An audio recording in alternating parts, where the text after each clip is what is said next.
안녕하십니까?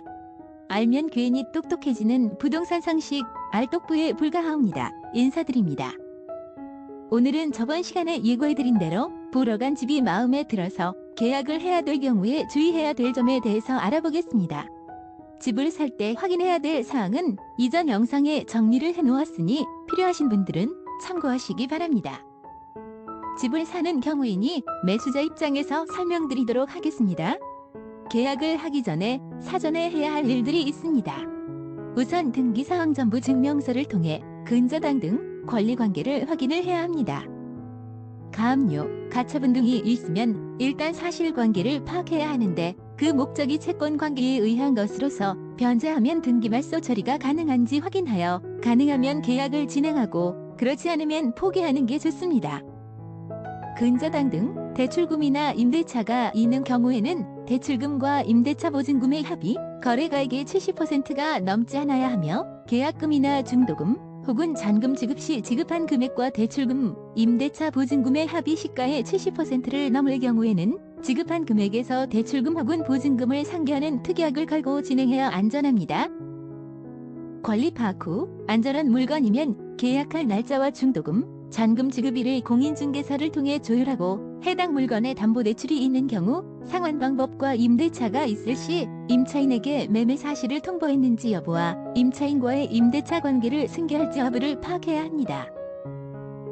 해당 물건의 매수인이 직접 거주할 계획인데 임차인이 계속 남아있는다든지 임대차를 계속할 계획으로 임대차의 보증금을 매수금액에 포함시켜 매수자금을 준비해 놓았는데 갑자기 임차인이 빠진다고 보증금을 달라고 하면 자칫 매수자금 조달의 차질이 생길 수 있기 때문입니다. 그 외 매도인은 서로의 요구사항을 공인중개사를 통해 조율하여 특약으로 정리합니다.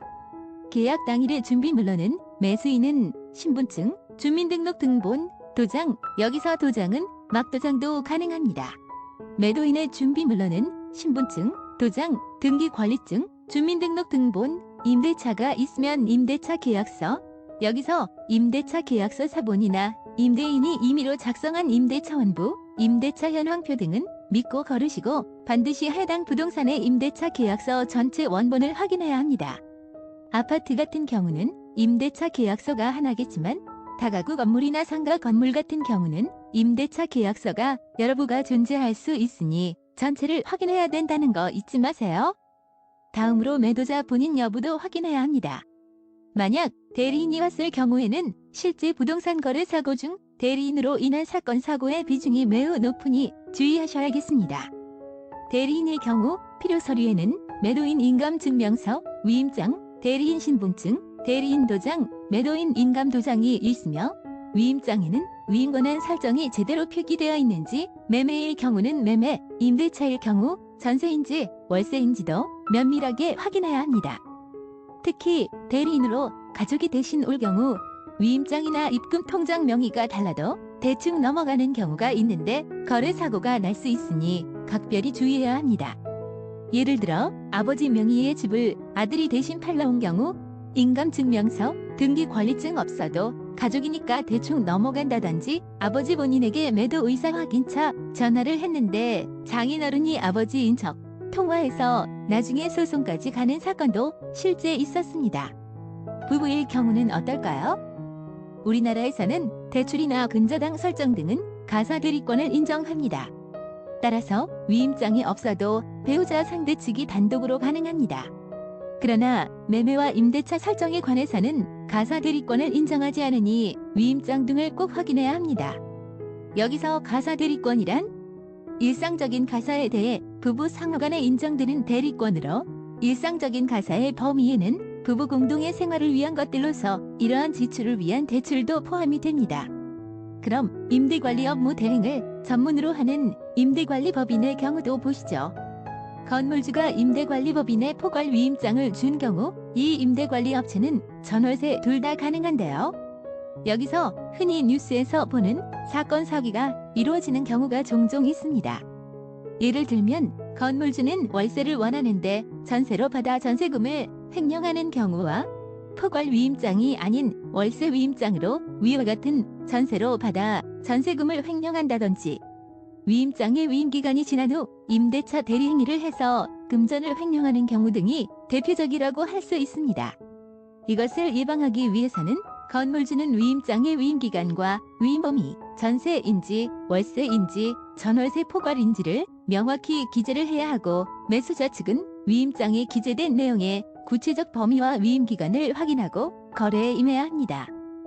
참고로 잔금기일에는 반드시 매도자 본인이 와야 한다는 점 잊지 마세요.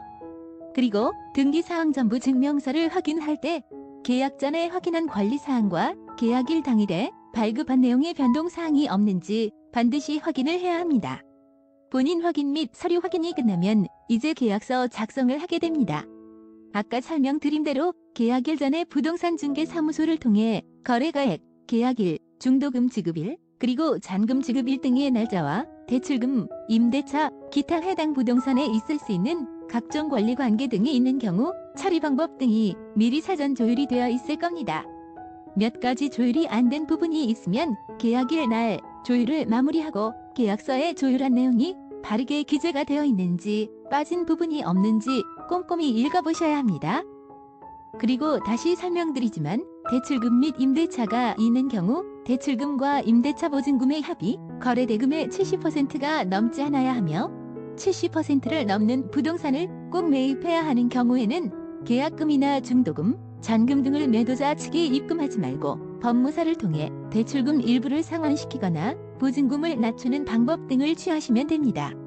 근저당 같은 경우 매도자나 임대인이 1억을 대출했을 경우 연체이자 등을 고려해서 은행권 등에서는 대출 원금의 20%를 합산해서 1억 2천만 원을 근저당 설정하게 됩니다.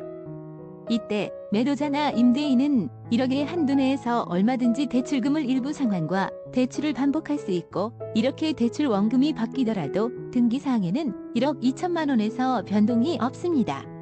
즉 매도자나 임대인이 근저당이 1억 2천인데 거의 다 값도 얼마 안 남았다는 주장하며 안심시키더라도 믿고 걸으셔야 합니다. 그리고 가계약에 대해 말씀드리자면 부동산 사무실에서 물건을 보여주고 고객이 마음에 들어하면 보통 가계약을 권하게 됩니다. 가계약금으로 조금이라도 돈을 걸어야 다른 고객이 해당 부동산 물건을 낚아채 가지 못하게 한다는 이유에서입니다. 그러나 가계약금은 말 그대로 계약이 아니라서 매수자, 매도자 혹은 임대인, 임차인 어느 쪽이라도 위약금 없이 가계약을 취소할 수 있습니다. 만약 가계약을 유효하게 하고 싶다면 해당 부동산의 소재지와 거래가액과 계약금 얼마를 입금한다는 대략적인 계약서를 만들어 매도자에게 팩스나 카톡 등 메신저 등으로 보내고 동의하는 내용을 문자나 녹취하면 유효한 계약이 되게 됩니다. 이렇게 계약서 작성을 마치고 계약금까지 입금하면 계약일에 해야 할 일들은 마무리가 되게 됩니다. 오늘 준비한 내용은 여기까지입니다. 다음 시간에는 잔금일에 해야 할 일들에 대해 알아보도록 하겠습니다. 다음 내용이 궁금하신 분들은 구독과 좋아요, 알람 설정 해주시면 감사하겠습니다. 지금까지 알면 괜히 똑똑해 보이는 부동산 상식 알똑부에 불과하옵니다 였습니다.